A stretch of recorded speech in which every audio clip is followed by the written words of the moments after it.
తెలంగాణలో కాంగ్రెస్ పార్టీ ఏడాది పాలన 6 అబద్ధాలు 66 మోసాలతో సాగిందని బీజేపీ ఎంపీ లక్ష్మణ్ ఆరోపించారు. రేపు హైదరాబాద్లో జరిగే బీజేపీ బహిరంగ సభలో రేవంత్ సర్కార్ వైఫల్యాలను ఎండగడతామని ఆయన చెప్పారు. తెలంగాణలో ఏడాదిగా వస్తుంది 6 అబద్ధాలు 66 మోసాలతో ప్రజలు ఏ రకంగా వంచిందో ఒక సంవత్సరం కాలంలో ఇప్పటికే ప్రజా వ్యతిరేకతను చూరగొన్నటువంటి కాంగ్రెస్ పార్టీ, అందుకనే భారతీయ జనతా పార్టీ కూడా ప్రజల్లోకి ఈ అంశాలను తీసుకెళ్లి ఏ రకంగా తెలంగాణలో సైతం కూడా కాంగ్రెస్ పార్టీ ఇవాళ మరి ప్రజలు ఏ రకంగా మోసం చేసిందో అబద్ధాల ప్రచారంతో ఈ ఫేక్ వీడియో సృష్టి కూడా తెలంగాణనే మరి ఆ యొక్క మరి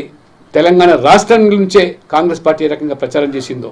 ఫేక్ ప్రచారాలు, ఫేక్ వీడియోలు, అబద్ధపు హామీలు, మోసాలు రేపు ఎండగట్టడానికి కూడా ఈ ఒక్క సంవత్సరం రాబో తెలంగాణలో కూడా రాబో సంవత్సరంలో మరి ఈ సంవత్సరం తర్వాత గడువిచ్చాము వారికి. వారు ఇచ్చిన గ్యారెంటీలు హామీలు నెరవేరుస్తారని మోసం చేశారు కాబట్టి ఉద్యమ బాట పడుతూ ప్రజల్లో